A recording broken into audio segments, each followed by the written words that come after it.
Bivol have done different to make the fight more conclusive for himself? I think he did. I think he did everything he could. I think there was a punch that we might be missing. There was a punch, I can't remember what round it was, but one of the late rounds, maybe the ninth, maybe the 10th. Late round, where he got hit a punch, I thought, behind the head. You know, people got hit a punch, and I thought it affected him. I'm not saying it was dirty, but it was just a punch that, listen, Beterbiev doesn't care where he hits you.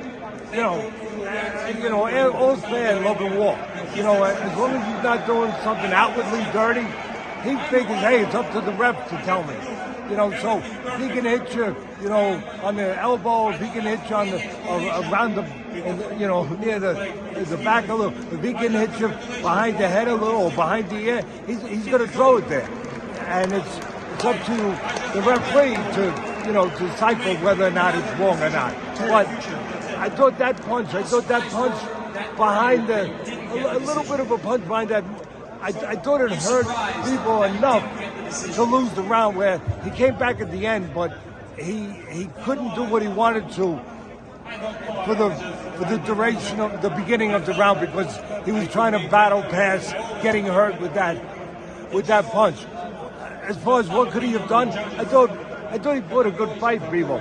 I thought, look, you could say there was one spot where he was throwing combinations in the middle part of the fight. I wrote it on my notes. I don't have it in front of me. Where he was throwing combinations. Really beautiful. He was winning the round. He was controlling the round. I said, okay, I'm going to give this round to him. And what did he do? I had just made a note to myself. You can't get greedy with this guy. You can't get greedy. You got to know when you're done. Like the Kenny Rogers song. You got to know when to hold him, when to fold him. You know, and he stayed there just to punch too much. Just one, and he was having success. It was a great round. He stayed there one punch too long, and he got caught. What do you think they should do next? Rematch? I mean, I think anybody would accept a rematch here. 100%. You know, but it was a hard fight. It was a hard fight. Could have been a draw, Teddy? I think both guys need a little time off. I already gave my score. I told you. I thought it was. I'm not changing it to a draw. I mean, you know, I'm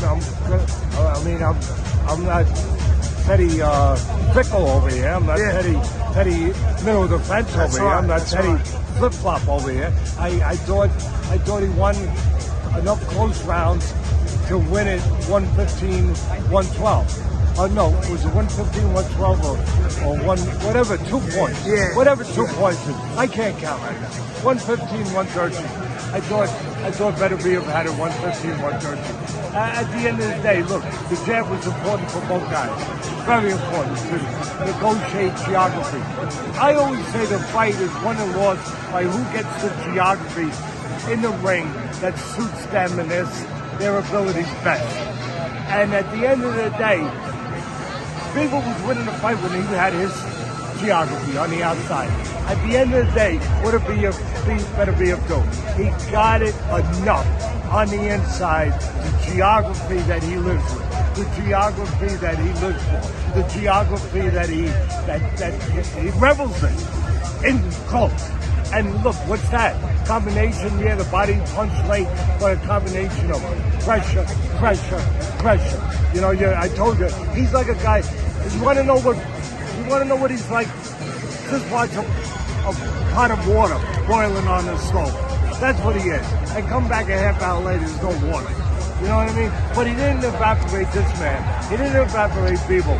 But he was able to do enough to get the kind of fight at the end that was his fight. Teddy, thank you for your time. You're welcome.